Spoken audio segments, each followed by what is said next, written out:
A República de Platão, livro 1. Sócrates. Fui ontem ao Pireu com Glauco, filho de Ariston, para orar à deusa. Nota: certamente trata-se da deusa Bendis, cujo culto aos Trácios levaram à Ática.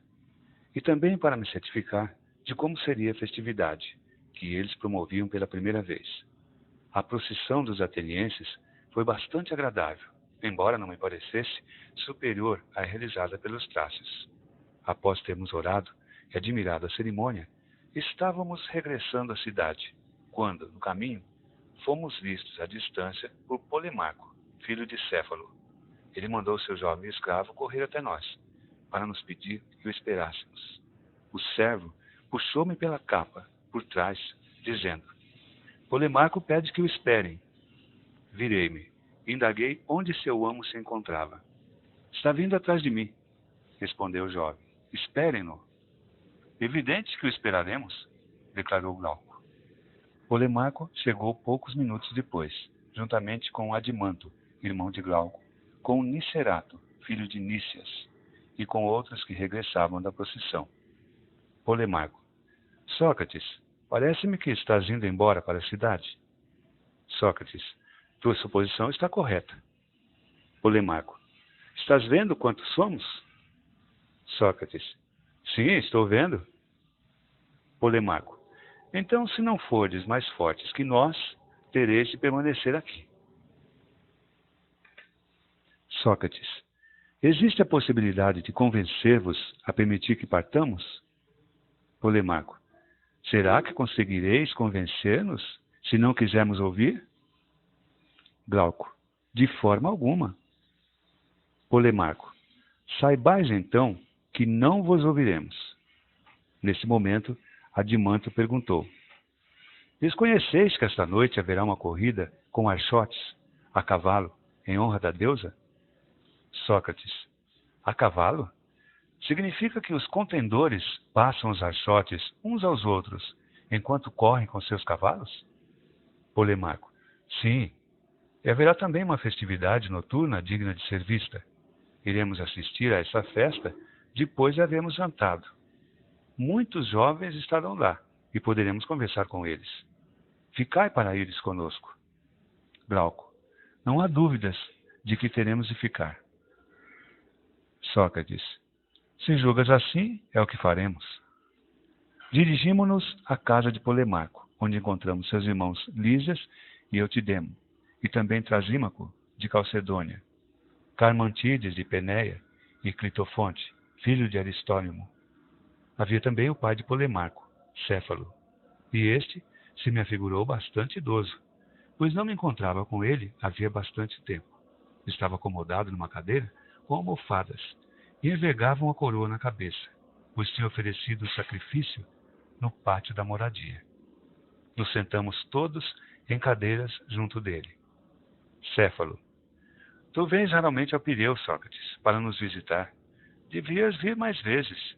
Se eu fosse suficientemente forte para caminhar até a cidade, não precisarias vir aqui. Nós nos dirigiríamos à tua casa. No entanto, és tu que tens a obrigação de vir cá mais a miúde, pois para mim, cada vez mais, os prazeres do corpo cedem lugar ao desejo e ao deleite da conversação. Dá então a estes jovens o proveito da tua companhia, e vem mais vezes a esta casa de teus muito íntimos amigos. Sócrates. É verdade, Céfalo. Eu aprecio conversar com os velhos.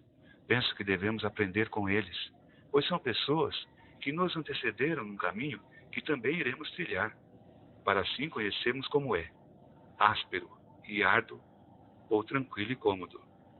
Com certeza, ser-me é agradável conhecer a tua opinião, porquanto já alcançaste a fase da existência que poetas denominam o limiar da velhice. Como julgas este momento da tua vida? Céfalo. Agrada-me, Sócrates, expressar meu pensamento. Cultivo o hábito de encontrar-me com pessoas da mesma idade. Muitos de nós lamentam-se, recordam os prazeres da juventude. Ao lembrar do amor, da bebida, da boa comida e de outros prazeres, atormentam-se como pessoas privadas de bens notáveis, que em outra época viviam bem e que agora nem ao menos vivem. Vários manifestam pesar pelas ofensas oriundas dos parentes e imputam a velhice à causa de tantos sofrimentos. Contudo, em meu modo de ver, Sócrates, eles se enganam a respeito da verdadeira causa de suas misérias, pois se ela fosse realmente a velhice, também eu sentiria o mesmo desconforto, assim como todos aqueles que chegaram a esta fase da vida.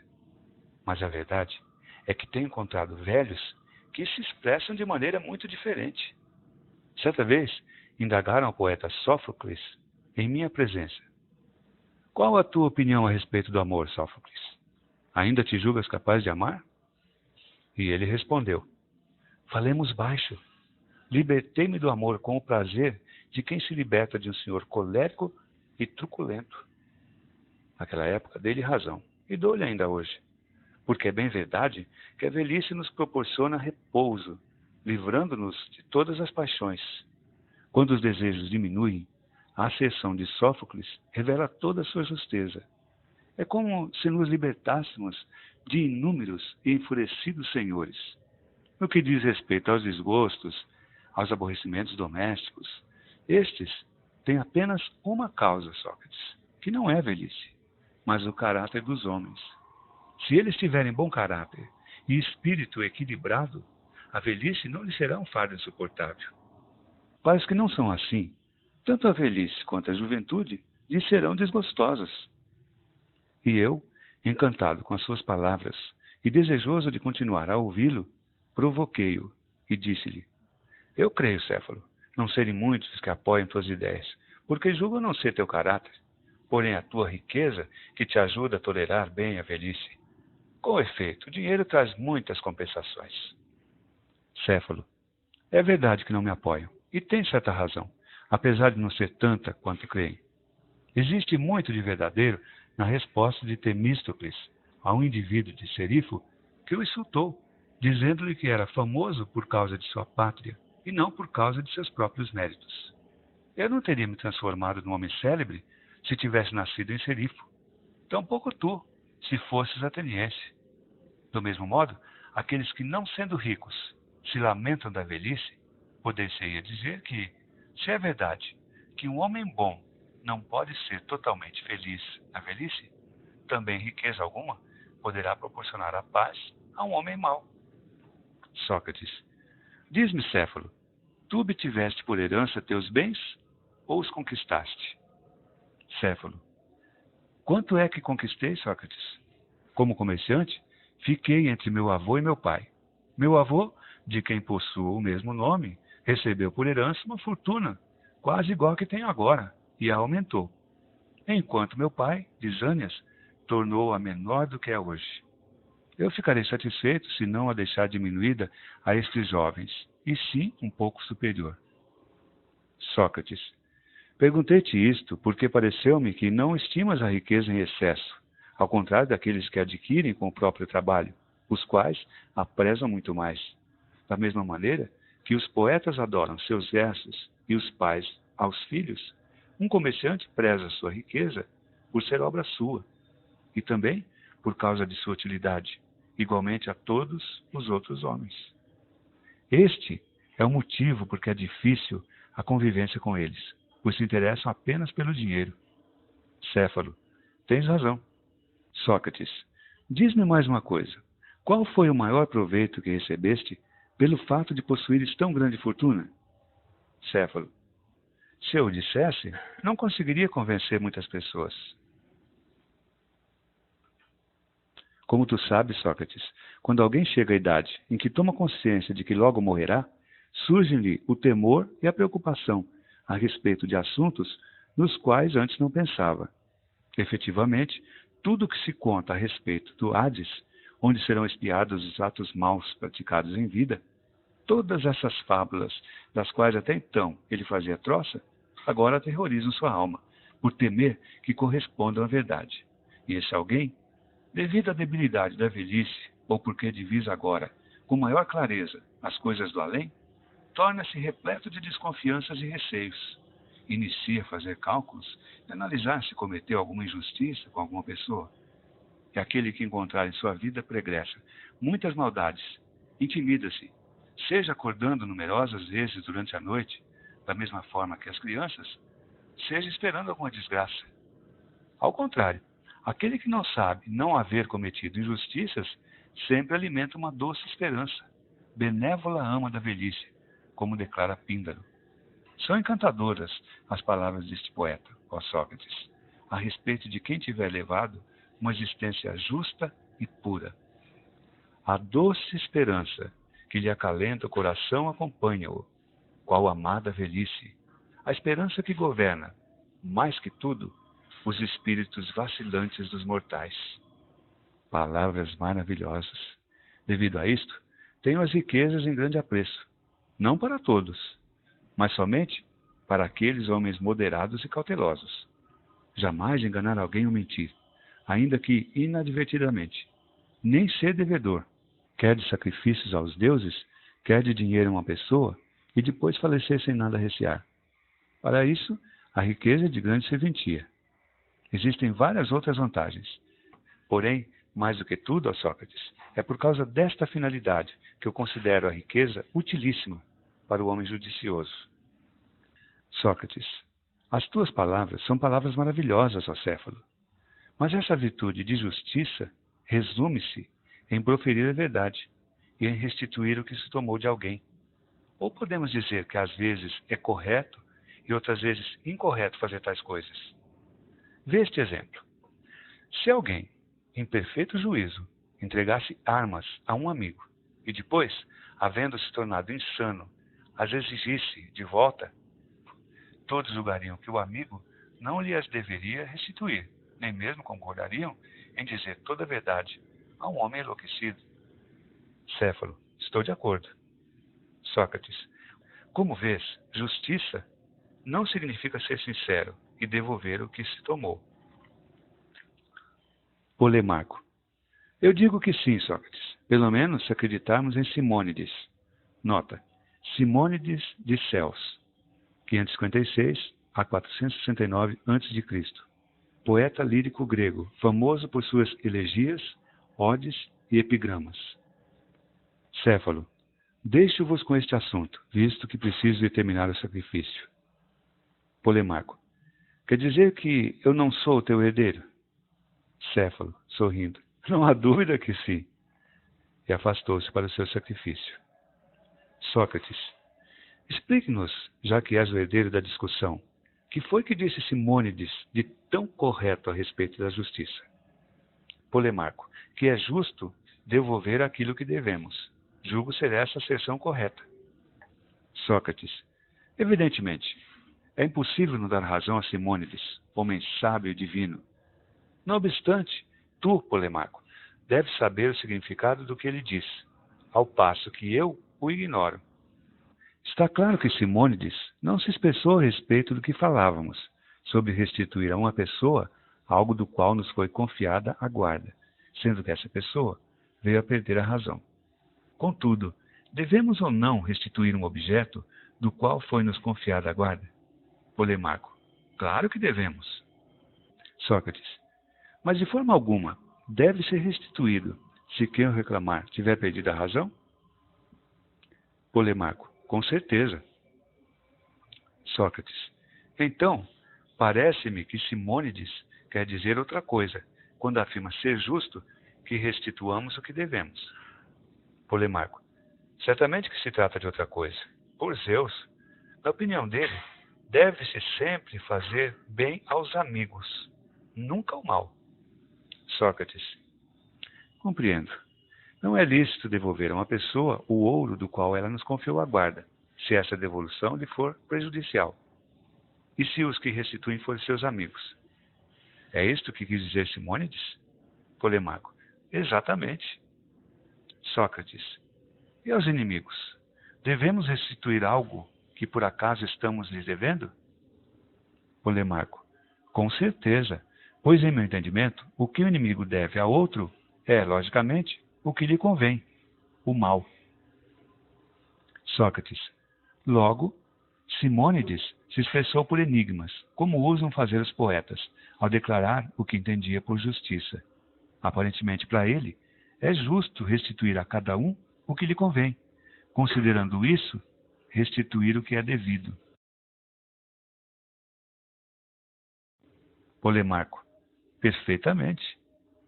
Sócrates. Por Zeus. Portanto, se alguém lhe perguntasse, ó Simônides, a quem e o que dá de devido e conveniente à arte que é denominada medicina? Em teu entender, que resposta lhe daria? Polemarco. Evidentemente que dá remédios, alimentos e bebidas aos doentes. Sócrates. E a quem dá o que é devido e próprio à arte da culinária? Polemarco. Temperos aos alimentos. Sócrates. Certo.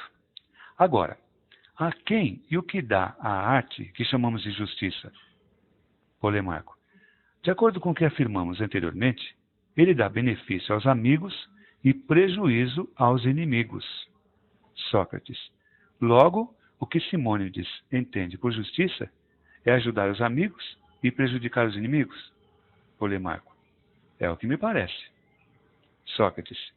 E quem tem mais possibilidade de ajudar os amigos que sofrem e prejudicar os inimigos no que concerne a doença e a saúde? Polemarco.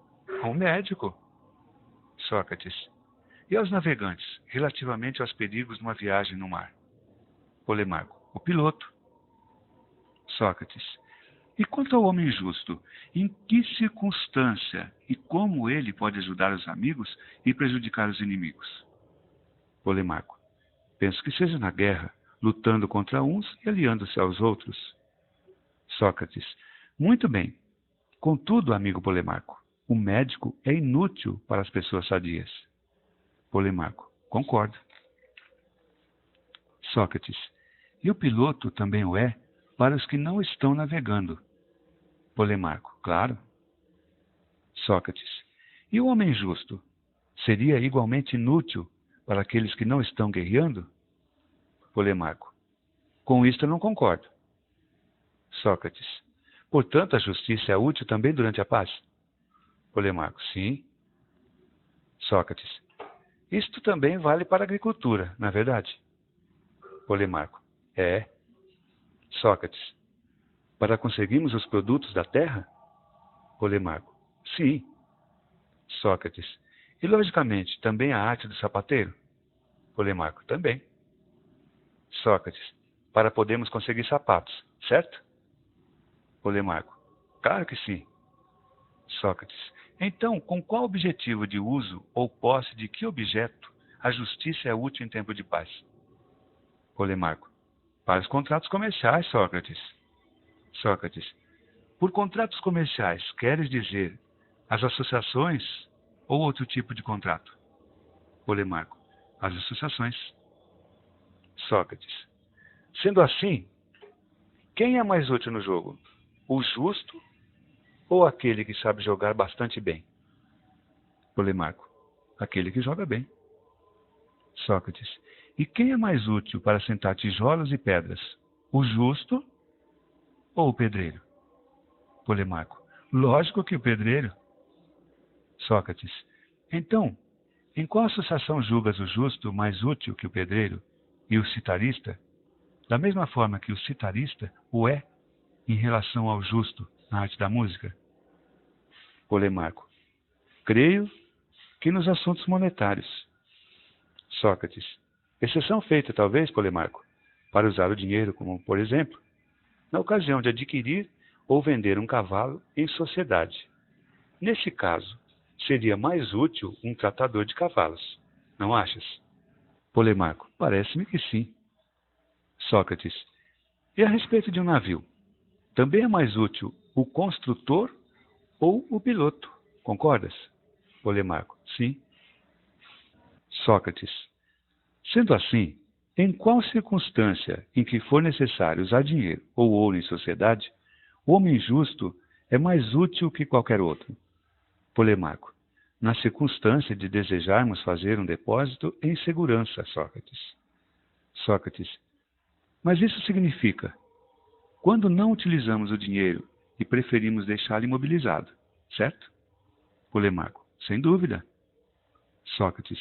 Logo, a justiça só é útil quando o dinheiro for inútil? Polemarco. Creio que sim. Sócrates. Então, no caso de precisarmos guardar uma podadeira, a justiça é útil, tanto do ponto de vista comum como particular.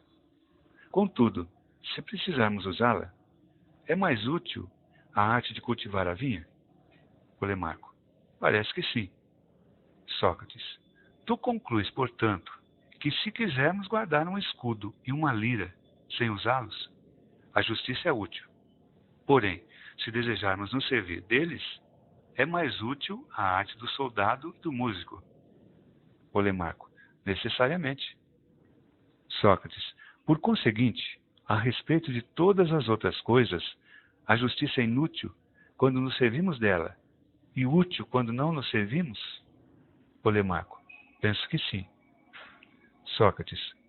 Logo, meu amigo, a justiça é muito pouco importante se ela se aplica somente a coisas inúteis. Mas vamos examinar o seguinte. Em um combate ou numa luta qualquer, o homem mais capaz de desferir golpes é também o mais capaz de se defender? Polemarco. Sem dúvida. Sócrates. E o mais capaz em preservar-se de uma doença não é também o mais capaz em transmiti-la secretamente? Polemarco. Creio que sim. Sócrates. Mas não é bom guarda de um exército aquele que furta aos inimigos os seus segredos e os seus planos? Polemarco. Não resta dúvida. Sócrates. Por conseguinte, o hábil guardião de uma coisa é também o hábil ladrão dessa mesma coisa. Polemarco. Parece que sim. Sócrates. Logo, se o homem justo é hábil em guardar dinheiro, o será também em furtá-lo. Polemarco. Teu raciocínio leva a essa conclusão. Sócrates. Portanto, o justo apresenta-se como uma espécie de ladrão, e penso que tu aprendeste isto com Homero. De fato, este poeta enaltece o avô materno de Ulisses, Autólico, dizendo que cedia a todos os homens no furto e no perjúrio. Logo, parece que a justiça, na tua opinião, na de Homero e Simônides, corresponde a uma determinada arte de furtar, porém a favor dos amigos e em prejuízo dos inimigos. Não era isso que tu dizias? Polemarco. Claro que não. Não sei mais o que eu dizia. No entanto, continuo afirmando que a justiça se resume em ser útil aos amigos e prejudicial aos inimigos. Sócrates. Mas tu chamas de amigos aqueles que os outros reputam honestos, ou aqueles que o são de verdade, apesar de não o parecerem, e da mesma forma os inimigos. Polemarco. É natural apreciarmos os que julgamos honestos e detestar os que consideramos maus. Sócrates. Mas os homens não podem se enganar, julgando honestas pessoas que não o são, e vice-versa? Polemarco. Sim, podem. Sócrates. Logo, para os que se enganam, os honestos são inimigos e os desonestos amigos? Polemarco. Sem dúvida. Sócrates. E apesar disso, reputam justo ser útil aos desonestos e prejudicial aos honestos? Polemarco. Parece que sim. Sócrates. Contudo, os honestos e bons são justos e não têm capacidade de cometer injustiças. Polemarco. Concordo. Sócrates. Logo, de acordo com teu raciocínio, é justo prejudicar os que não cometem injustiças. Polemarco. De forma alguma, Sócrates, pois o teu raciocínio está errado. Sócrates. Então, é justo prejudicar os maus e ajudar os bons? Polemarco. Essa conclusão é bem melhor que a precedente. Sócrates. Então, para numerosas pessoas, Polemarco, que se enganaram a respeito dos homens, a justiça significará prejudicar os amigos, sendo que possuem amigos maus, e ajudar os inimigos, os quais em verdade são bons. E sendo assim, afirmaremos o contrário do que imputávamos a Simônides. Polemarco. Sem dúvida. Parece que é isso mesmo. Mas façamos uma correção, pois corremos o risco de não havermos feito uma precisa definição de amigo e inimigo. Sócrates. E de que maneira os definimos, Polemarco? Polemarco: amigo é aquele que parece honesto. Sócrates: e de que maneira corrigiremos a definição? Polemarco: amigo é aquele que parece e realmente é honesto. Aquele que parece honesto, mas não é, apenas aparenta ser amigo, sem sê-lo. A definição é a mesma a respeito do inimigo. Sócrates: por conseguinte, de acordo com o teu raciocínio, amigo é o indivíduo bom e inimigo o mau. Polemarco: exatamente. Sócrates: então queres que acrescentemos ao que dissemos anteriormente a respeito da justiça, que é justo ajudar o amigo e prejudicar o inimigo. Agora, devemos também afirmar que é justo ajudar o amigo bom e prejudicar o inimigo mau? Polemarco: precisamente. Dessa maneira parece-me bem explicado. Sócrates: logo, é peculiar ao justo prejudicar a quem quer que seja. Polemarco: não há dúvida de que devemos prejudicar os maus, que são os nossos inimigos. E se fazemos mal aos cavalos, eles se tornam melhores ou piores? Polemarco: piores. Sócrates: relativamente à virtude dos cães ou a dos cavalos? Polemarco: a dos cavalos. Sócrates: então, quanto aos cães a que fizermos mal, eles se tornarão piores em relação à virtude dos cães e não a dos cavalos? Polemarco: exatamente. Sócrates: e quanto aos homens a quem se faz mal, podemos também afirmar que se tornam piores conforme a virtude humana? Polemarco: isso mesmo. Sócrates: mas a justiça não é virtude especificamente humana? Polemarco: sim. Sócrates: por conseguinte, meu amigo, os homens contra quem se pratica o mal tornam-se obrigatoriamente piores. Polemarco: concordo. Sócrates: por acaso é possível a um músico, por intermédio de sua arte, tornar outras pessoas ignorantes em música? Polemarco: isso é impossível.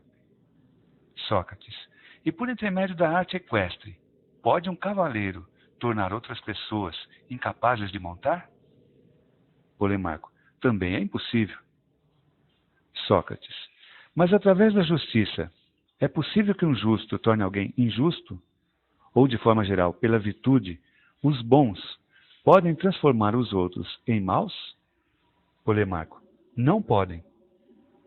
Sócrates: realmente, creio que ao calor não é dado esfriar, e sim o contrário. Polemarco: justamente. Sócrates: nem a aridez é dado umedecer, mas o contrário. Polemarco: não há dúvida. Sócrates: nem ao homem bom ser mau, mas o contrário. Polemarco: é o que parece. Sócrates: portanto, o homem justo é bom? Polemarco: evidentemente. Sócrates: então, Polemarco, não é adequado a um homem justo prejudicar seja um amigo, seja ninguém, mas é adequado ao seu oposto, o homem injusto. Polemarco: estás dizendo a pura verdade, Sócrates. Sócrates: por conseguinte, se alguém declara que a justiça significa restituir a cada um o que lhe é devido, e se por isso entende que o homem justo deve prejudicar os inimigos e ajudar os amigos, não é sábio quem expõe tais ideias, pois a verdade é bem outra, que não é lícito fazer o mal a ninguém, e em nenhuma ocasião. Polemarco: estou de pleno acordo. Sócrates: sendo assim, lutaremos juntos, tu e eu, contra quem imputar semelhante princípio a Simônides, a Bias, a Pítaco ou a qualquer outro homem sábio. Polemarco: associo-me com prazer à luta. Sócrates: sabes a quem atribuo a asserção de que é justo ajudar os amigos e prejudicar os inimigos? Polemarco: a quem? Sócrates: a Periandro, a Perdicas, a Xerxes, a Ismênio de Tebas, ou a qualquer outro homem rico que se considerava assaz poderoso. Polemarco: eis uma grande verdade. Sócrates: porém, Visto que nem a justiça, nem o justo nos parecem significar isso, como poderemos defini-los? Repetidas vezes, enquanto falávamos, Trasímaco procurava tomar parte na conversa, mas foi impedido pelos amigos, que queriam ouvir-nos até o fim. Durante a nossa pausa, após minhas últimas palavras, não pôde mais se conter. Erguendo-se do chão, como uma fera, lançou-se contra nós, como para nos dilacerar. Polemarco e eu ficamos apavorados. Porém, Trasímaco, elevando a voz no meio do auditório, gritou: Que tagarelice é essa, Sócrates? E por que agis como tolos, inclinando-vos alternadamente um diante do outro? Se queres mesmo saber o que é justo, não te limites a indagar, e não temes em refutar aquele que responde, mas tendo reconhecido que é mais fácil indagar do que responder, responde tu mesmo, e diz como defines a justiça. E abstente de pretender ensinar o que se deve fazer, o que é útil, proveitoso, lucrativo ou vantajoso. Exprime-te com clareza e precisão, pois eu não admitirei tais banalidades. Ao ouvir tais palavras, fui tomado de assombro, e olhando para ele, senti-me dominado pelo medo. Creio até que se não tivesse olhado antes que ele me olhasse, eu teria ficado mudo. Nota: naquela época, acreditava-se que o olhar do lobo provocava a mudez. Para evitá-la, devia-se olhar para o lobo antes de ser olhado por ele. Mas quando a discussão começou a irritá-lo, olhei-o em primeiro lugar, de modo que consegui dizer-lhe, um tanto trêmulo: Sócrates, não fique zangado, Trasímaco, porque se eu e esse jovem cometemos um erro em nossa análise, sabes que foi involuntariamente, pois se estivéssemos à procura de ouro, não nos inclinaríamos um para o outro, prejudicando assim as nossas oportunidades de descoberta. Portanto, não penses que, procurando a justiça, coisa mais preciosa que grandes quantidades de ouro, façamos tolamente concessões mútuas, em vez de nos esforçarmos o mais possível por descobri-la. Não penses isso de forma alguma, meu amigo, mas creio que a tarefa ultrapassa as nossas forças.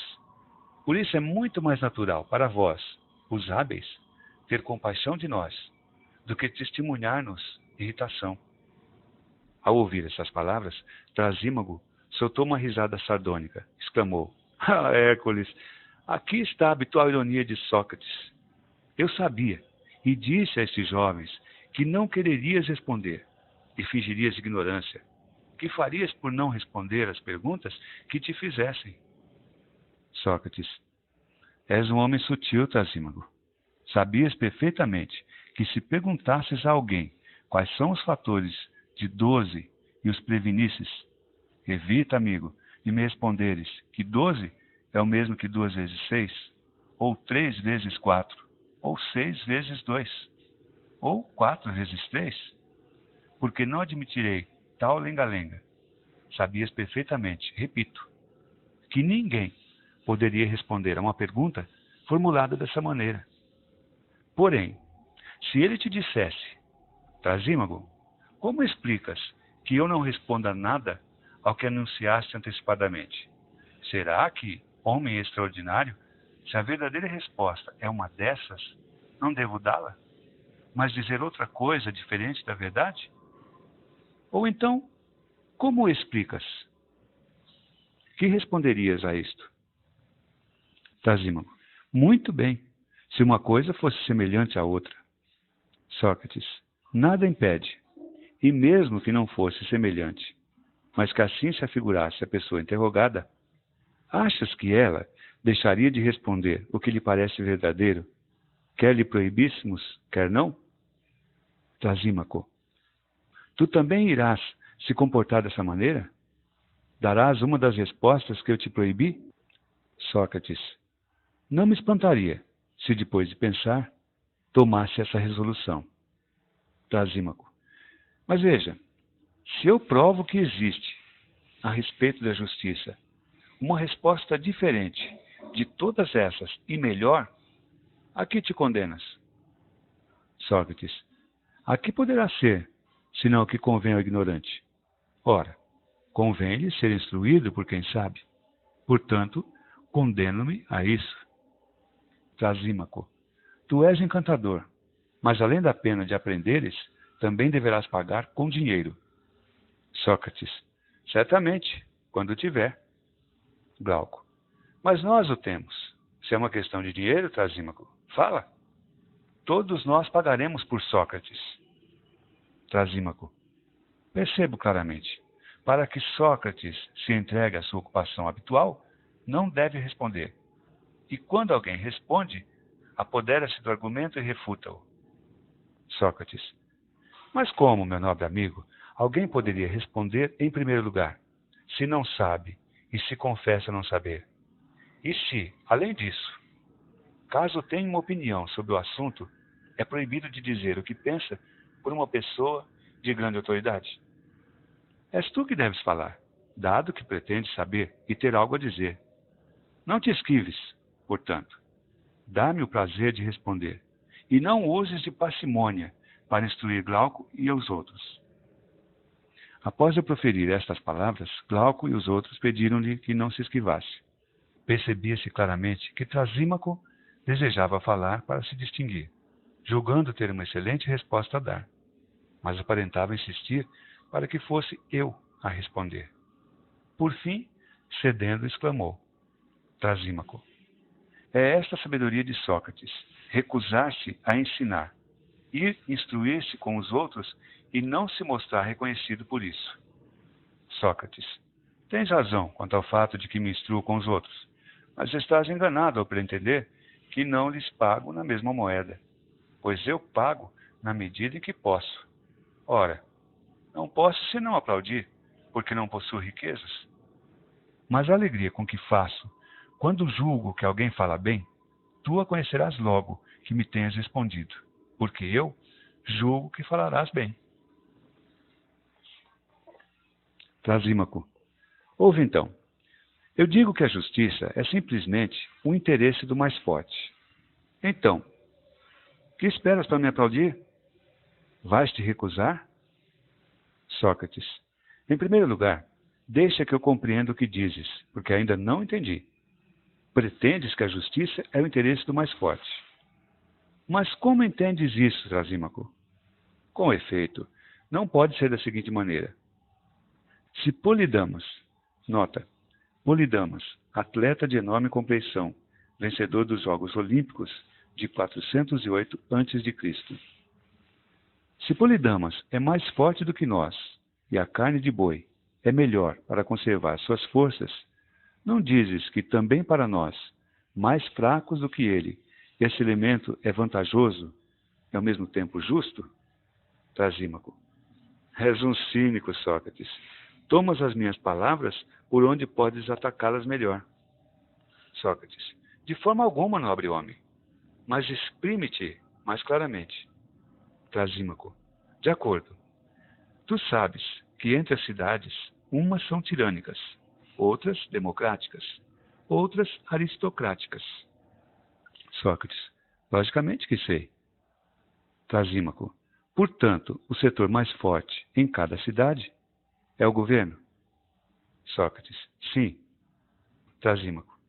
E cada governo faz as leis para o seu próprio proveito.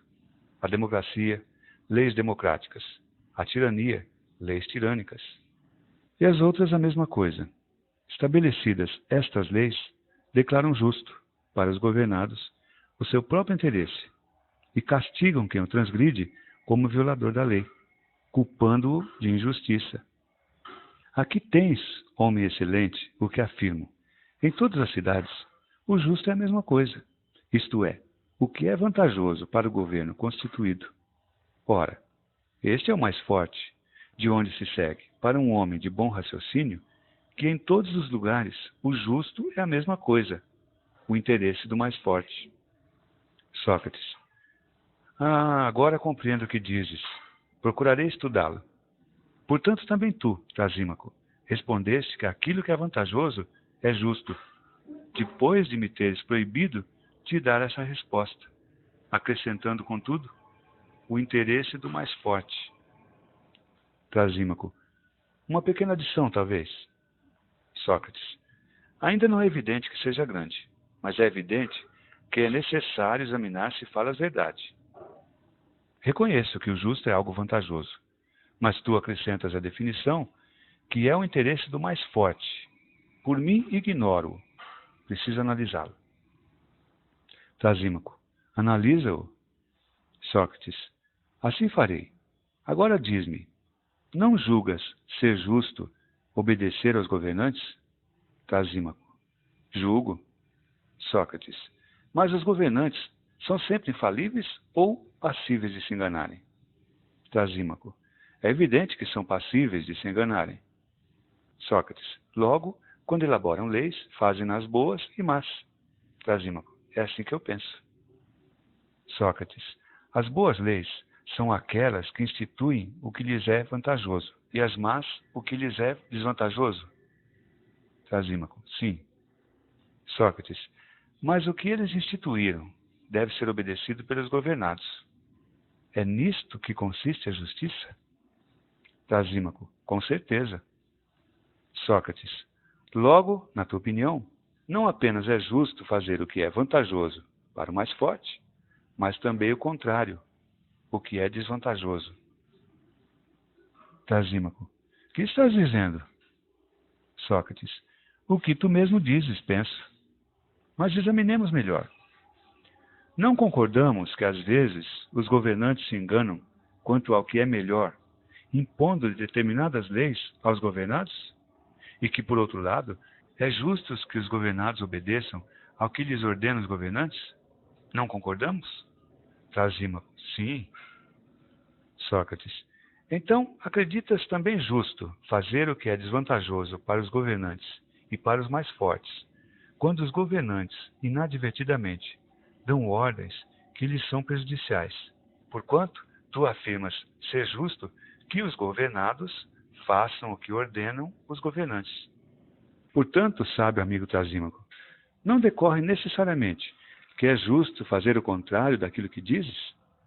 Com efeito, ordena-se ao mais fraco que faça o que é prejudicial ao mais forte. Polemarco. Por Zeus, Sócrates, isso é claríssimo. Clitofonte. Se ao menos testemunhasses por ele. Polemarco. E quem necessita de testemunho? Trasímaco reconhece que, às vezes, os governantes fazem leis que lhes são prejudiciais e que é justo que os governados obedeçam a tais leis. Clitofonte. Com efeito, Polemarco, Trasímaco afirmou ser justo que sejam obedecidas as ordens dadas pelos governantes. Polemarco. De fato, Clitofonte, Polemarco considerou justo o que é vantajoso para o mais forte. Ao enunciar estes dois princípios, reconheceu também que, às vezes, os mais fortes dão aos mais fracos e aos governados ordens que são prejudiciais a eles mesmos. Dessas declarações decorre que a justiça é tanto a vantagem como a desvantagem do mais forte. Clitofonte. Mas ele definiu como vantagem do mais forte o que o mais forte crê ser vantajoso para ele. É isso que o mais fraco tem de fazer, e foi isso que Trasímaco considerou justo. Polemarco. Ele não se expressou desse modo. Sócrates. Isso não importa, Polemarco. Porém, se agora Trasímaco se expressa assim, admitamos que é assim que o entende. Diz-me, Trasímaco, entendes por justiça o que parece vantajoso para o mais forte, quer isso lhe seja vantajoso, quer não. Podemos dizer que te expressas assim? Trasímaco. De forma alguma. Acreditas que julgo aquele que se engana o mais forte no momento em que se engana? Sócrates. Assim acreditava quando tu reconheceste que os governantes não são infalíveis, mas que podem enganar-se. Trasímaco. És um difamador, Sócrates, quando discutes. Por acaso consideras médico aquele que se engana em relação aos doentes no mesmo instante e enquanto se engana? Ou calculador, aquele que comete um erro de cálculo no preciso momento em que comete o erro? Não. É um modo de falar, acredito, quando dizemos: o médico se enganou, o calculador e o escriba se enganaram. Mas julgo que nenhum deles, na medida que é o que o denominamos, jamais se engana. De modo que, para falar com precisão, visto que queres ser preciso, nenhum artesão se engana.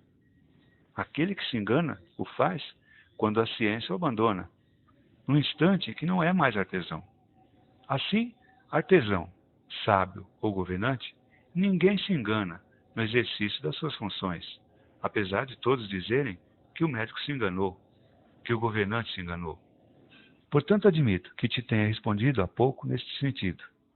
Mas para me expressar de forma mais exata, o governante, enquanto governante, não se engana, não comete um erro ao fazer passar por lei o seu maior interesse, que deve ser realizado pelo governado. Deste modo, como no início, afirmo que a justiça consiste em fazer o que é vantajoso para o mais forte. Sócrates: que seja, Trasímaco? Pareço-te um difamador? Trasímaco: exatamente. Sócrates: achas que te inquiri como fiz, com premeditação, para te prejudicar na discussão? Trasímaco: com toda certeza, mas não terás êxito, porque não poderás esconder-te para me prejudicar, nem me dominares pela violência na disputa. Sócrates: eu nem sequer o tentarei, homem bem-aventurado. Porém, para que isso não aconteça, define claramente se entendes no sentido vulgar ou no sentido exato de que acabas de falar os termos governante, mais forte, para a vantagem de quem será justo que o mais fraco trabalhe.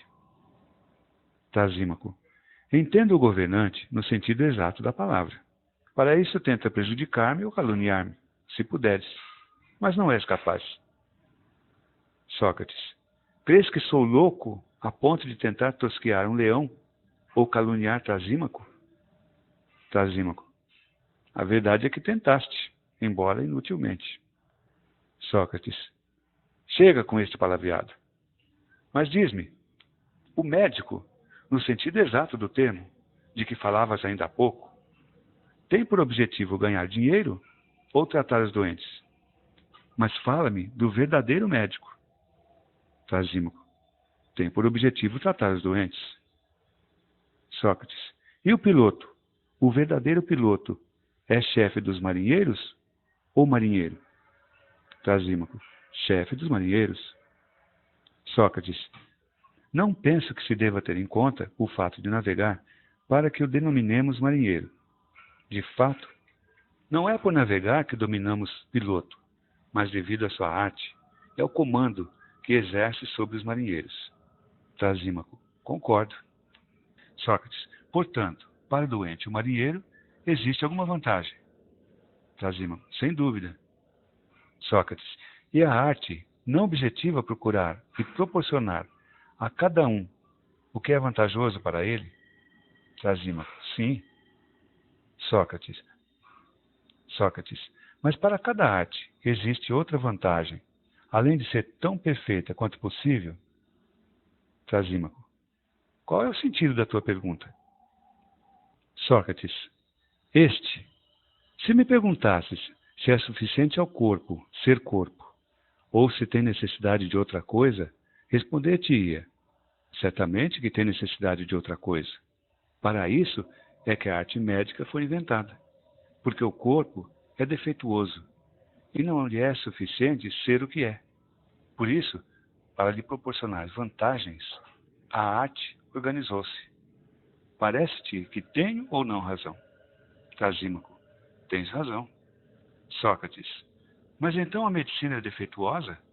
Geralmente, uma arte exige certa virtude, como os olhos, a visão, ou as orelhas, a audição. Pelo fato de que esses órgãos necessitam de uma arte que examine e lhes proporcione a vantagem de ver e ouvir, e nessa mesma arte existe que examine o que lhe é vantajoso, e esta, por sua vez, outra semelhante, e assim até o infinito, ou examina ela própria o que lhe é vantajoso, ou não precisa nem dela própria, nem de outra para remediar a sua imperfeição. pois nenhuma arte apresenta defeito ou imperfeição e não deve procurar outra vantagem, exceto a do indivíduo a que se aplica. Ela própria, quando verdadeira, está isenta do mal e é pura enquanto se mantiver rigorosa e totalmente de acordo com a sua natureza. Analisa, tomando as palavras no sentido exato do que falavas. É assim ou não? Trasímaco. Parece-me que sim. Sócrates. Portanto, a medicina não objetiva a sua própria vantagem, mas a do corpo. Trasímaco. Certamente. Sócrates. Nem a arte equestre a sua própria vantagem, mas a dos cavalos. Nem, em geral, qualquer arte tem por objeto a sua própria vantagem, pois não necessita de nada, mas a do indivíduo a que se aplica. Trasímaco. É assim que me parece. Sócrates. Mas, Trasímaco, as artes governam e dominam o objeto sobre o qual se exercem. Ele concordou comigo neste ponto, embora a muito custo. Sócrates. Portanto, nenhuma ciência procura nem prescreve a vantagem do mais forte, mas a do mais fraco, que lhe é sujeito. Também concordou comigo neste ponto, mas só depois de ter procurado uma contestação. Quando cedeu, eu lhe disse: Sócrates, portanto, o médico, na medida em que é médico, não objetiva nem prescreve a sua própria vantagem, mas a do doente. Com efeito, reconhecemos que o médico, no sentido exato da palavra, governa o corpo e não é homem de negócios. Não reconhecemos? Ele concordou. Sócrates. E que o piloto, no sentido exato da palavra, lidera os marinheiros, mas não é marinheiro. Trasímaco. Foi assim que reconhecemos. Sócrates. Consequentemente, um tal piloto, um tal governante, não objetivará e não prescreverá a sua própria vantagem, mas sim a do marinheiro, do indivíduo que ele governa. Ele concordou com grande dificuldade. Sócrates. Sendo assim, Trasímaco, nenhum governante, seja qual for a natureza da sua autoridade, na medida que é governante, não objetiva e não ordena a sua própria vantagem, mas a do indivíduo que governa, e para quem exerce a sua arte. É com vista ao que é vantajoso e conveniente para esse indivíduo que diz tudo o que diz e faz tudo o que faz. Estávamos neste ponto da discussão. Era claro para todos que a definição da justiça tinha sido virada do avesso, quando Trasímaco, em lugar de responder, gritou: Tu te amas, Sócrates? Sócrates. O quê? Não seria mais apropriado responderes do que me fazeres tal pergunta? Trasímaco. É que ela não te deixa babar e não te assoa o nariz quando necessário, visto que não aprendeste a diferenciar os carneiros do pastor. Sócrates. Por que dizes isso? Trasímaco. Porque crês que os pastores e os vaqueiros objetivam o bem dos seus carneiros e dos seus bois, e os engordam e tratam, tendo em vista outra coisa para além do bem dos seus patrões e deles mesmos. E da mesma maneira, acreditas que os governantes das cidades, os que são realmente governantes, olham para os seus súditos como se olha para carneiros, e que objetivam, dia e noite, tirar deles um lucro pessoal. Fosse tão longe no conhecimento do justo e da justiça, do injusto e da injustiça, que ignoras que a justiça é, na realidade, um bem alheio, o interesse do mais forte e daquele que governa, e a desvantagem daquele que obedece e serve. Que a injustiça é o oposto e comanda os simples de espírito e os justos. Que os indivíduos trabalham para o interesse do mais forte e fazem a sua felicidade, servindo-o, mas de nenhuma maneira a deles mesmos. Aqui tens, ó muito simples Sócrates, como é necessário encarar o caso.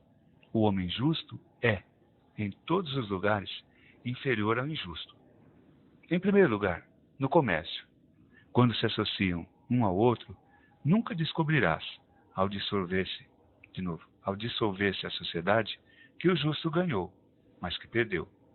Em seguida, nos negócios públicos, quando é preciso pagar contribuições.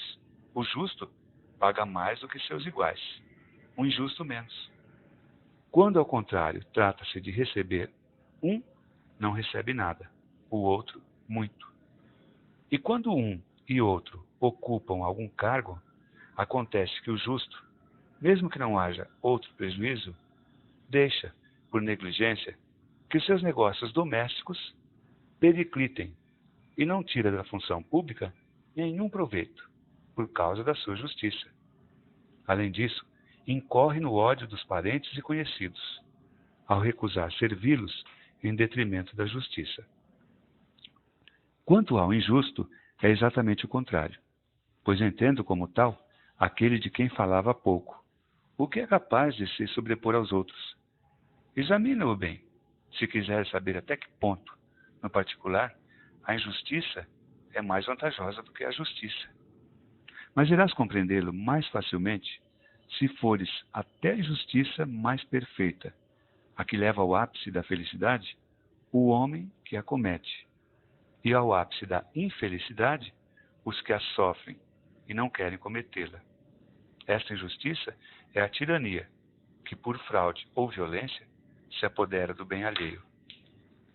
Sagrado, profano, particular, público, e não por partes, mas na totalidade. Para cada um destes delitos, o homem que se deixa apanhar é punido e coberto das piores ignomínias. Com efeito, essas pessoas que agem por partes são consideradas sacrílegas, traficantes de escravos, arrombadores de moradias, espoliadores, ladrões, conforme a injustiça cometida. Mas quando um homem, além da fortuna dos cidadãos, se apodera das suas pessoas e os escraviza, em vez de receber esses nomes ignominiosos, é considerado feliz e afortunado, não apenas pelos cidadãos, mas também por todos aqueles que sabem que ele cometeu a injustiça em toda a sua extensão. Com efeito, não receiam cometer a injustiça os que a reprovam, receiam ser vítimas dela. Por isso, Sócrates, a injustiça levada a um alto grau é mais forte, mais livre, mais digna de um senhor do que a justiça. E como eu dizia a princípio, a justiça significa o interesse do mais forte, e a injustiça é, em si mesma, vantagem e lucro. Nota: todo esse discurso de Trasímaco é uma paródia da linguagem dos sofistas. Depois de falar dessa maneira, Trasímaco pretendia retirar-se, após ter, como um banhista, inundado os nossos ouvidos com seu impetuoso e abundante discurso. Mas os assistentes não o deixaram partir e forçaram-no a permanecer para justificar as suas palavras. Eu próprio insisti com ele, dizendo-lhe: ó divino Trasímaco, depois de nos teres feito um tal discurso, pensas em ir embora antes de demonstrares suficientemente ou ensinares se isso é assim ou diferente? Crês que é tarefa fácil definir a regra de vida que cada um de nós deve seguir para viver de maneira mais proveitosa?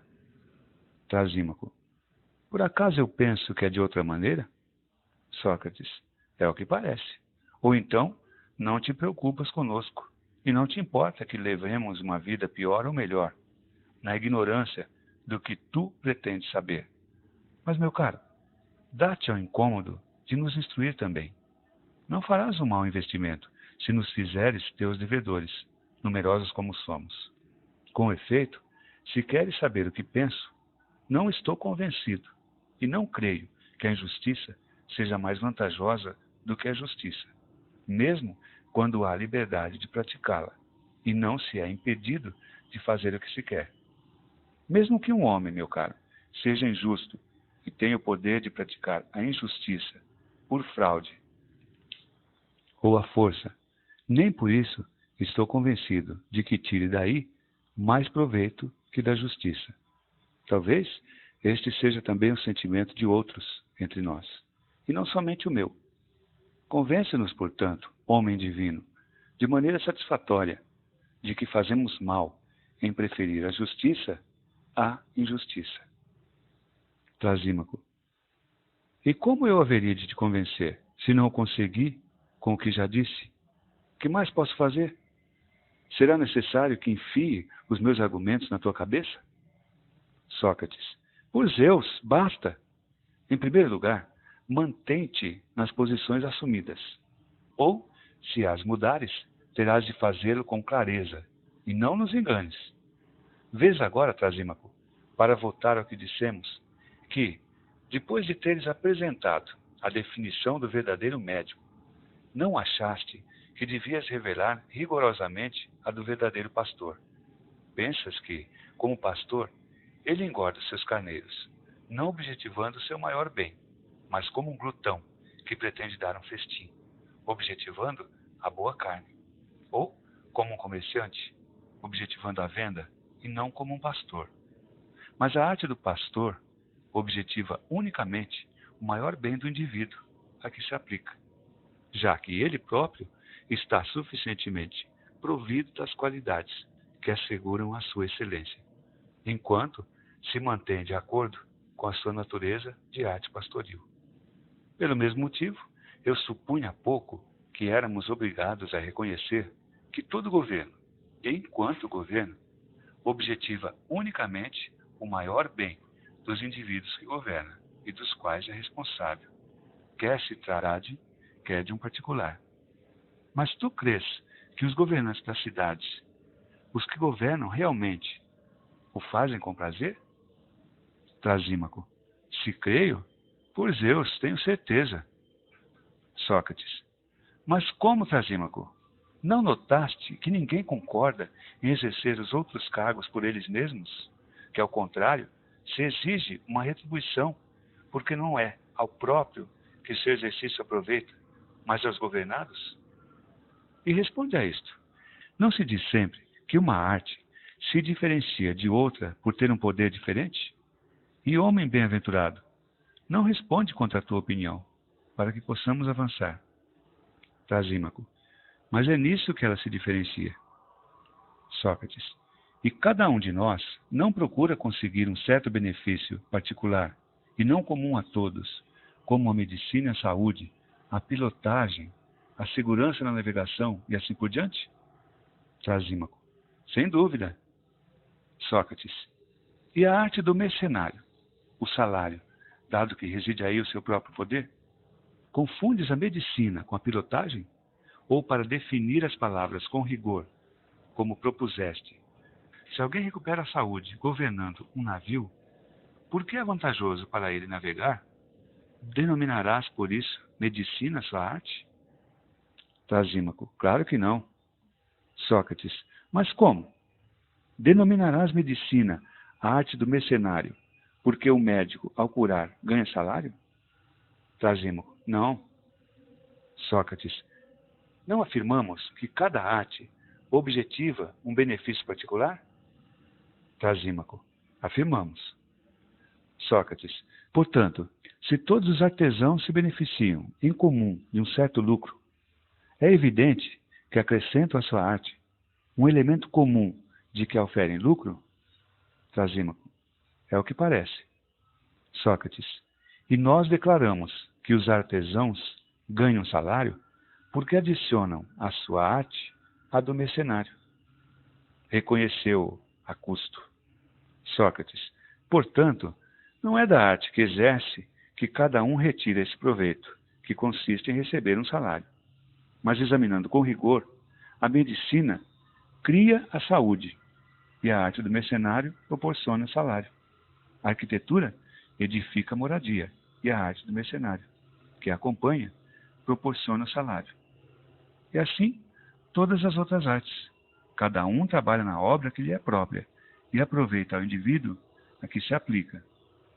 Porém, se não recebesse salário, tiraria o artesão proveito da sua arte? Trasímaco. Acredito que não. Sócrates. E sua arte deixa de ser útil quando ele trabalha gratuitamente? Trasímaco. A meu ver, não. Sócrates.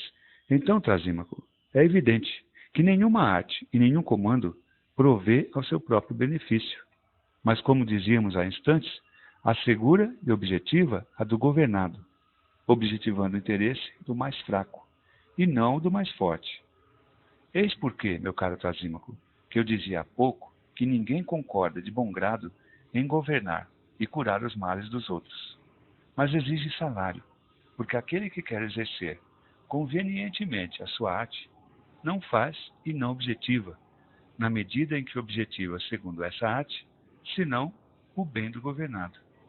Por essas razões, é necessário pagar um salário aos que concordam em governar, seja em dinheiro, honra ou castigo, se porventura se recusarem. Glauco. Que queres dizer com isso, Sócrates? Eu conheço os dois outros tipos de salários, mas ignoro o que entendes por castigo dado na forma de salário. Sócrates. Então não conheces o salário dos melhores, aquilo pelo qual os mais virtuosos governam, quando se resignam a fazê-lo? Não sabes que o amor à honra e ao dinheiro é considerado coisa vergonhosa? E efetivamente o é? Glauco. Sei. Sócrates. Devido a isso, os homens de bem não querem governar, nem pelas riquezas, nem pela honra, porque não querem ser considerados mercenários, exigindo abertamente o salário correspondente à sua função, nem ladrões, tirando dessa função lucros secretos. Também não trabalham pela honra, porque não são ambiciosos. Portanto, é preciso que haja obrigação e castigo para que aceitem governar. É por isso que tomar o poder de livre vontade, sem que a necessidade a isso obrigue, pode ser considerada vergonha.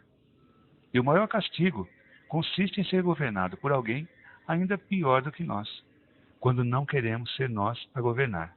É com esse receio que me parecem agir quando governam as pessoas honradas.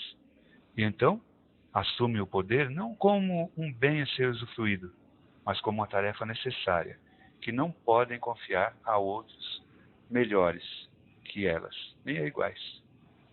Se surgisse uma cidade de homens bons, é provável que nela se lutasse para fugir do poder, como agora se luta para obtê-lo, e tornar-se evidente que, na verdade, o governante autêntico não deve visar o seu próprio interesse, mas ao do governado, de modo que todo homem sensato preferiria ser obrigado por outro do que preocupar-se em obrigar outros.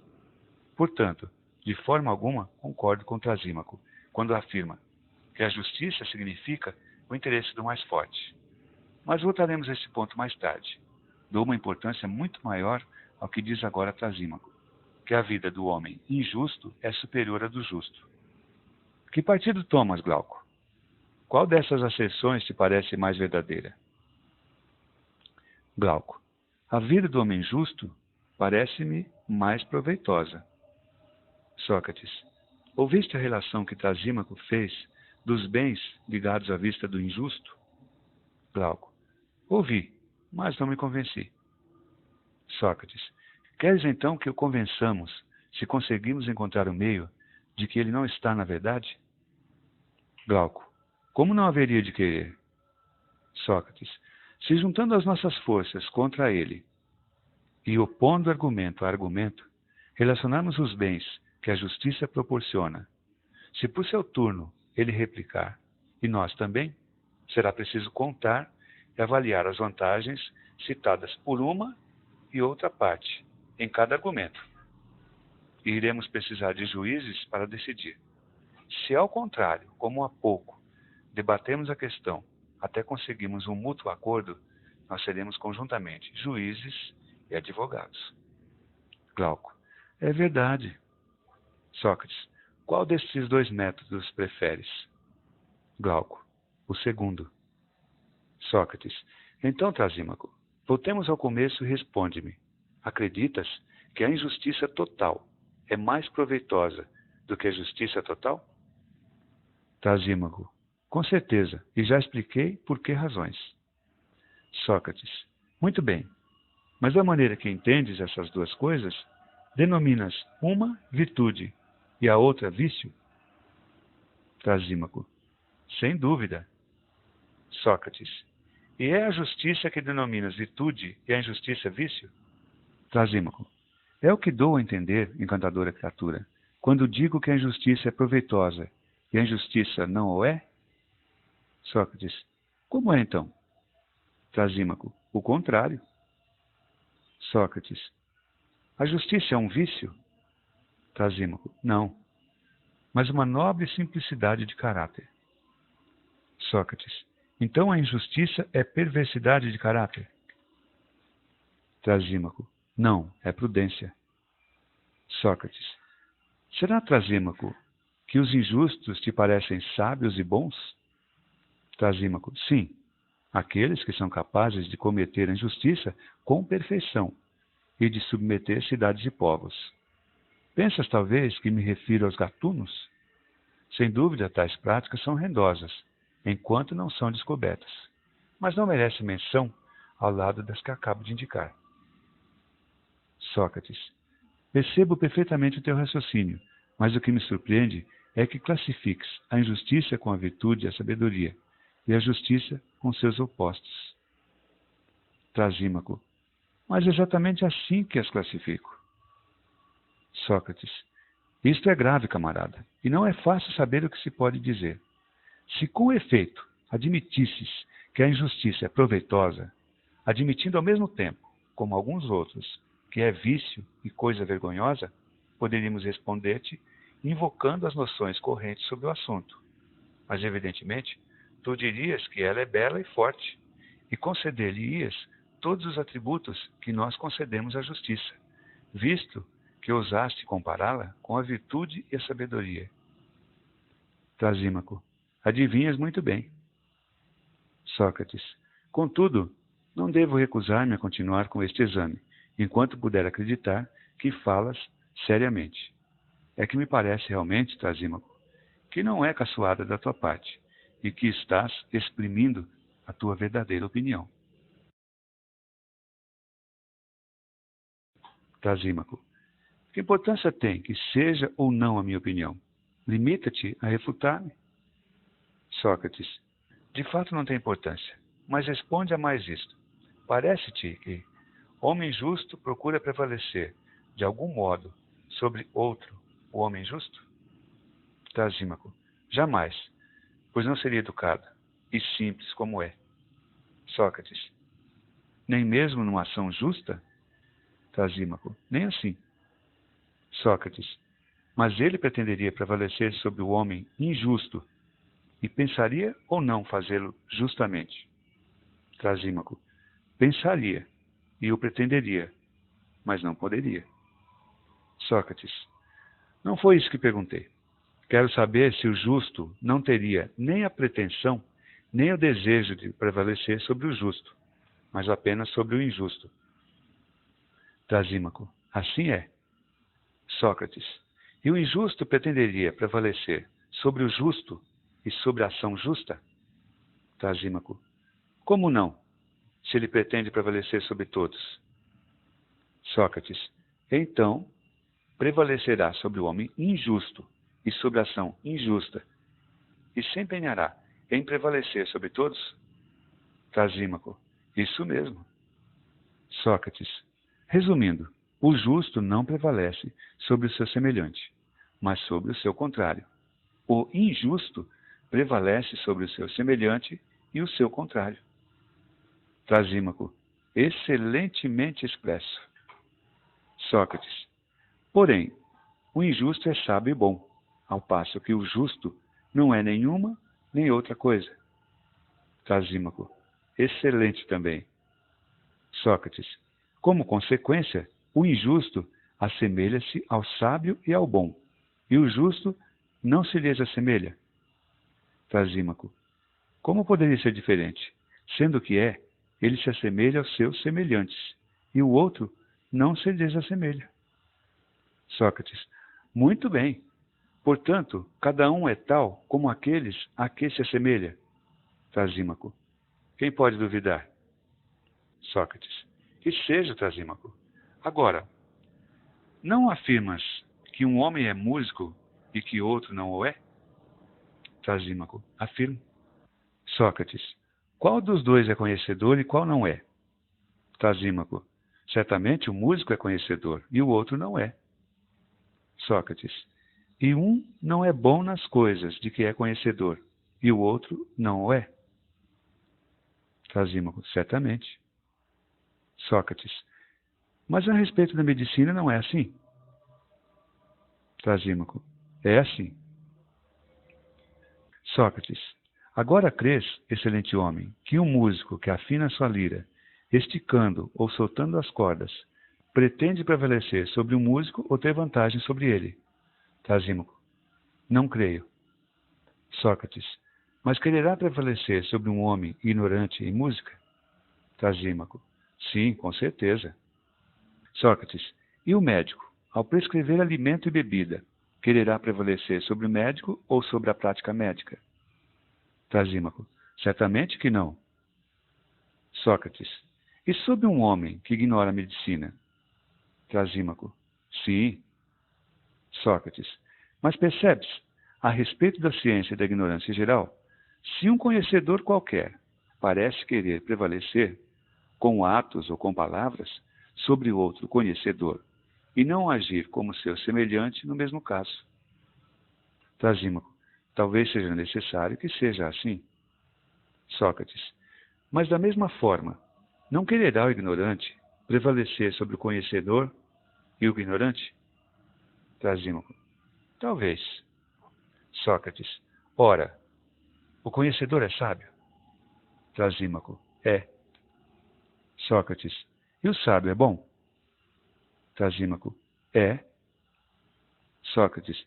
Portanto, o homem sábio e bom não quererá prevalecer sobre o seu semelhante, mas sobre aquele que não se assemelha a ele, sobre o seu oposto. Trasímaco. Aparentemente. Sócrates.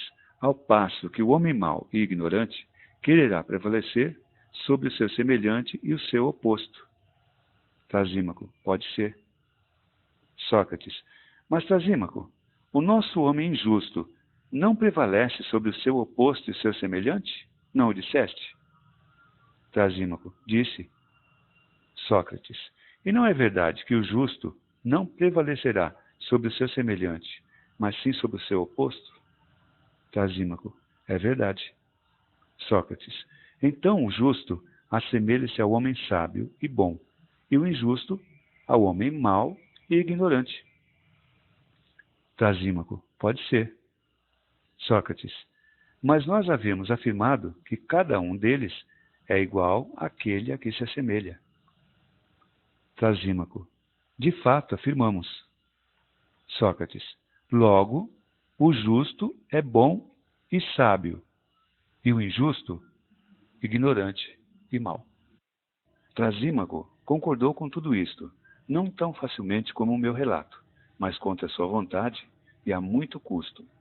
Suava abundantemente, tanto mais que fazia muito calor, e foi então que, pela primeira vez, vi Trasímaco enrubescer. E quando concordamos que a justiça é virtude e sabedoria, e a injustiça, vício e ignorância, prossegui. Sócrates. Consideremos isto definido, mas afirmamos que a injustiça tem também a força. Não te lembras, Trasímaco? Trasímaco. Lembro-me, mas não me agrada o que acabas de afirmar e sei como refutar. Contudo, se eu usar da palavra, com certeza dirás que estou fazendo um discurso. Por isso, deixa-me falar à vontade. Ou se queres interrogar-me, interroga-me. E eu, como se faz com as velhas que contam histórias, dir-te-ei, seja, e te aprovarei ou desaprovarei com a cabeça. Sócrates. Mas pelo menos não respondas contra a tua opinião. Trasímaco. Farei como quiseres, já que não me deixas falar. Que mais queres? Sócrates. Nada, por Zeus. Faz como preferires. Vou interrogar-te. Trasímaco. Interroga. Sócrates. Far-te-ei a mesma pergunta que há pouco para podermos continuar a discussão. O que é a justiça em comparação com a injustiça? Com efeito, foi dito que a injustiça é mais poderosa do que a justiça. Mas agora, Se a justiça é sabedoria e virtude, conclui-se facilmente, penso eu, que ela é mais poderosa do que a injustiça, visto que a injustiça é a ignorância. Já ninguém pode ignorá-la. No entanto, não é de uma maneira tão simples, Trasímaco, que pretendo abordar o assunto, mas do ponto de vista seguinte. Existe cidade injusta que tente sujeitar ou tenha sujeitado outras cidades, mantendo um grande número delas em escravidão? Trasímaco. Com certeza. E é assim que procederá a melhor cidade, a mais perfeitamente injusta. Sócrates. Eu sei que era esta a tua tese. Mas a tal propósito, considero o seguinte ponto. Uma cidade que se torna senhora de outra cidade poderá fazê-lo sem intermédio da justiça ou será obrigada a recorrer a ela? Trasímaco. Se, como dizias há pouco, a justiça for sabedoria, recorrerá a ela. Mas se for como eu dizia, utilizará a injustiça. Sócrates. Estou feliz, Trasímaco, por não aprovares ou desaprovares com um gesto de cabeça, e responderes tão bem. Trasímaco. Faço-o para te agradar. Sócrates. Muito amável da tua parte. Mas, por favor, responde ainda a isto. Achas que uma cidade, um exército, um bando de salteadores ou de ladrões, ou qualquer outra associação que persegue em comum um objetivo injusto, poderia levar a cabo qualquer empresa se os seus membros violassem entre si as normas de justiça? Trasímaco. Certamente que não. Sócrates. E se observassem as normas, não seria melhor? Trasímaco. Com certeza. Sócrates. Portanto, Trasímaco, a injustiça faz nascer entre os homens dissensões, ódios e brigas, enquanto a justiça alimenta a concórdia e a amizade. Concordas? Trasímaco. Assim seja. Não quero entrar em discussão contigo. Sócrates. Está se portando muito bem, excelente homem. Mas responde a esta pergunta. Se é próprio da injustiça provocar o ódio em todo lugar onde acontece, aparecendo em homens livres ou escravos, não fará que eles se odeiem, briguem entre si e sejam impotentes para empreender, seja o que for em comum? Trasímaco. Sem dúvida. Sócrates. E se a injustiça surgir em dois homens? Não ficarão divididos, cheios de rancor, inimigos um do outro e dos justos? Trasímaco. Ficarão. Sócrates. E se, maravilhoso amigo, a injustiça surgir em um único homem, ela perderá o seu poder ou o manterá intacto? Trasímaco. Penso que manterá intacto. Sócrates. Portanto, não parece possuir o poder, seja qual for o lugar em que ela surja, cidade, tribo, exército ou sociedade, de tornar primeiramente cada um deles incapaz de agir de acordo consigo próprio, devido às dissensões e contendas que causa, e em seguida de torná-lo inimigo de si mesmo, do seu oposto e do justo? Trasímaco. Sem dúvida. Sócrates. E creio que, num único homem, a injustiça produzirá os mesmos efeitos que está na sua natureza produzir. Em primeiro lugar, tornará esse homem incapaz de agir, provocando nele a rebeldia e a discórdia. Em seguida, irá transformá-lo em inimigo de si mesmo e dos justos, não é? Trasímaco. É. Sócrates. Mas, meu amigo, os deuses não são justos? Trasímaco. E seja. Sócrates. Portanto, também entre os deuses, o injusto será inimigo, e o justo, amigo. Trasímaco. Regozija-te, sem receio, com os teus argumentos. Não te contradirei, para não provocar o ressentimento da Assembleia. Sócrates. Então continuemos. Alimenta-me com o resto do festim, continuando a responder.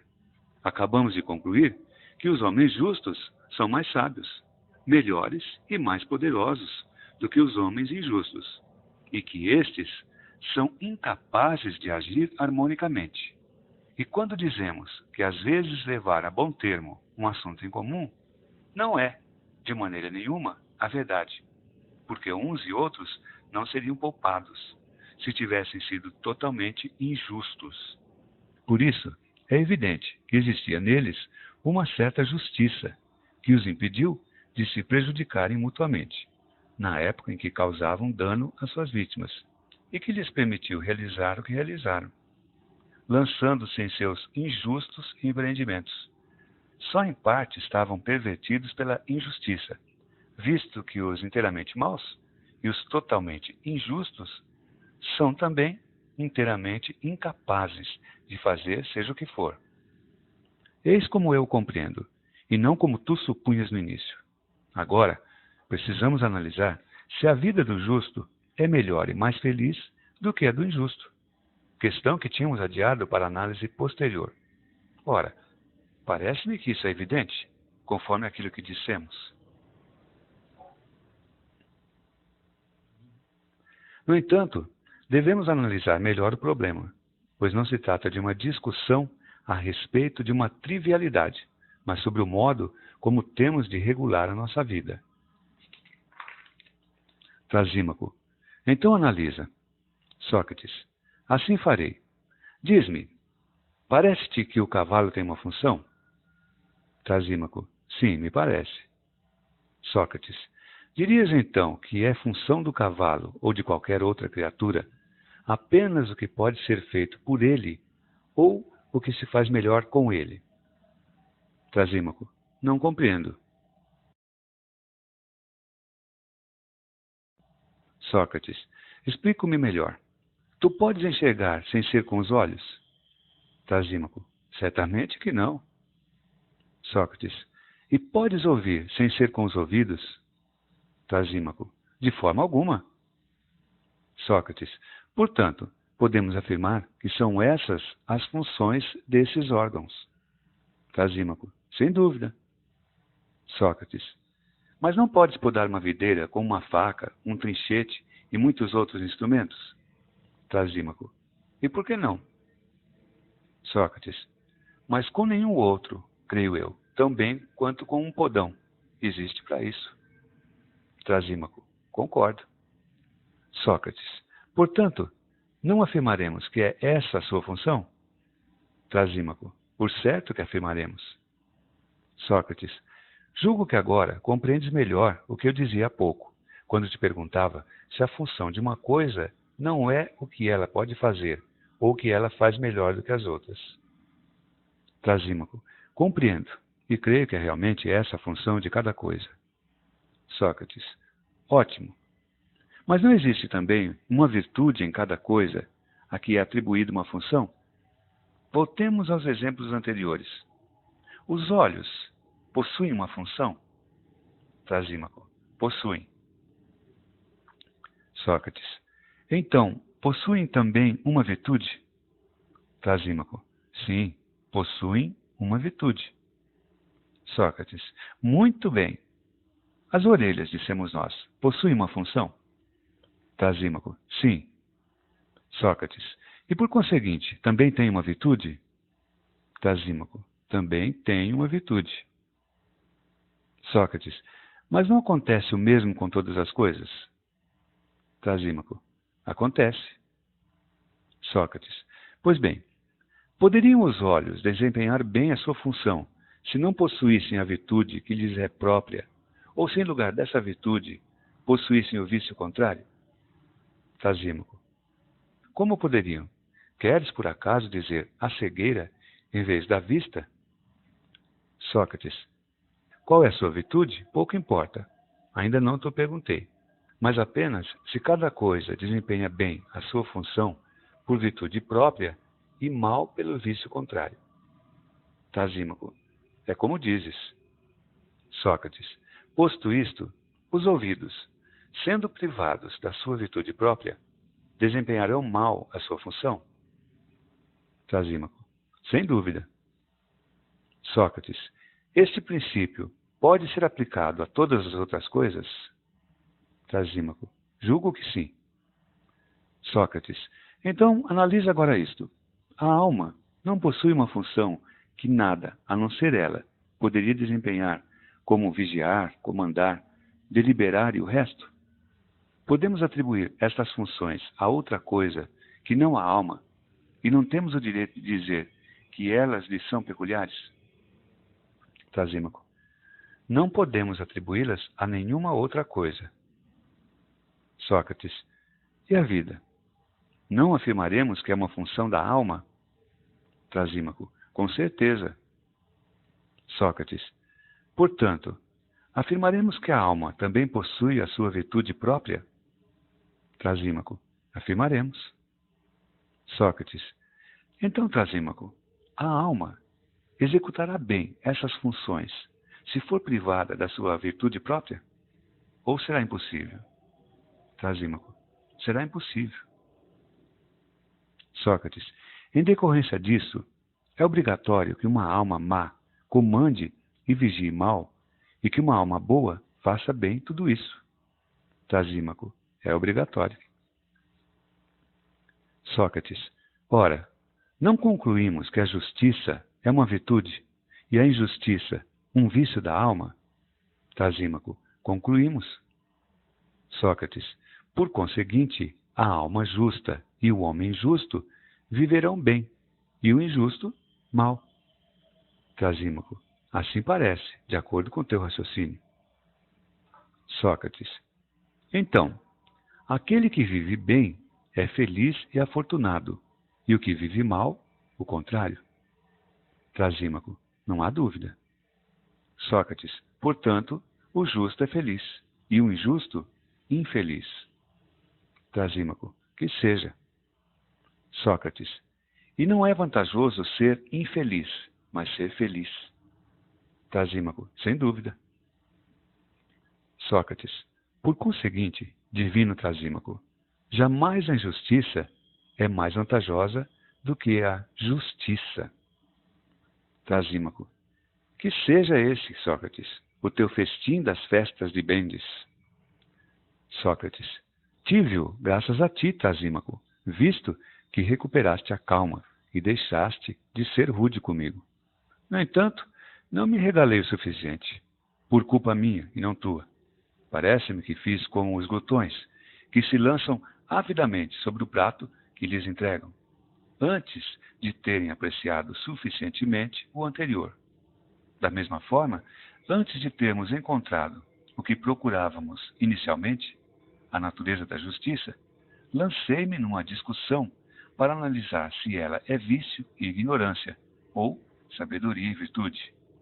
Tendo surgido em seguida outra hipótese, a de saber que a injustiça é mais vantajosa do que a justiça, não pude evitar de ir de uma para a outra, de modo que o resultado da nossa conversa é que não sei nada.